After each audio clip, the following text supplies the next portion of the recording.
जब शिखंडी को पुरुषत्व सिद्ध करने के लिए एक यक्ष ने दिया अपना लिंग। शिखंडी का नाम सभी ने सुना होगा।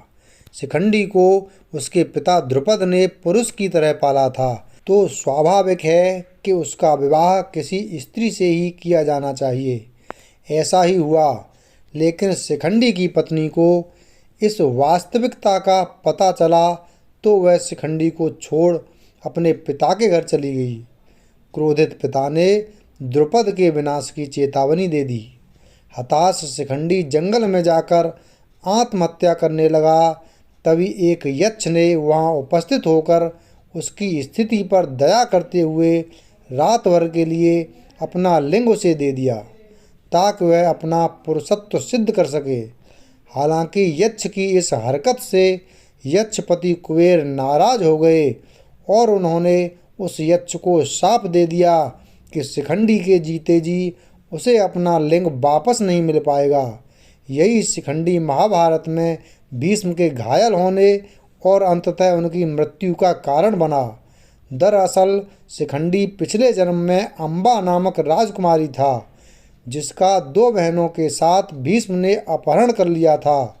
भीष्म इन बहनों की शादी शारीरिक रूप से अक्षम अपने अनुज विचित्रवीर से करना चाहते थे। अम्बा ने भीष्म को बताया कि उसका प्रेमी है और प्रार्थना की कि उसे मुक्त कर दें। भीष्म ने उसे मुक्त कर दिया, लेकिन उसके प्रेमी ने उसे अपनाने से मना कर दिया और उसे वापस विचित्रवीर के पास लौटना पड़ा। लेकिन विचित्रवीर ने भी उसे अस्वीकार कर दिया।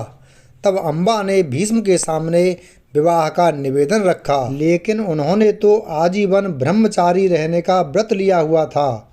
अंततः अम्बा ने परशुराम से न्याय की गुहार की। परशुराम ने भीष्म से युद्ध किया, लेकिन परशुराम को निराशा ही हाथ लगी। तब निराश अम्बा ने शिव की आराधना की और यह वरदान मांगा कि इच्छा मृत्यु का वर पाए भीष्म की मृत्यु का कारण वह बने।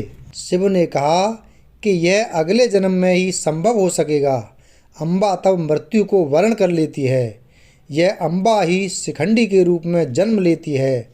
इसी शिखंडी को कृष्ण ने अपने रथ पर आसीन किया और अर्जुन के साथ भीष्म के सामने ला खड़ा किया। भीष्म ने कृष्ण पर युद्ध धर्म के विरुद्ध आचरण करने का आरोप लगाते हुए एक स्त्री पर वार करने से मना कर अपना धनुष नीचे रख दिया। कृष्ण ने भीष्म को उत्तर दिया कि आपने हमेशा ही अपने द्वारा निर्धारित मानदंडों पर निर्णय लिया है और धर्म की अवहेलना की है।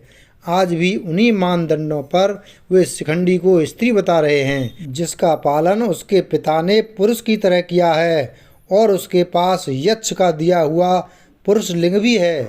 भीष्म ने फिर भी युद्ध करने से मना कर दिया, जिस पर कृष्ण ने शिखंडी और अर्जुन को ललकारा कि वे भीष्म पर वार करें, ताकि भेदभाव पर आधारित उनकी मान्यताओं की जगह समावेश को महत्व देने वाले धर्म की स्थापना हो सके।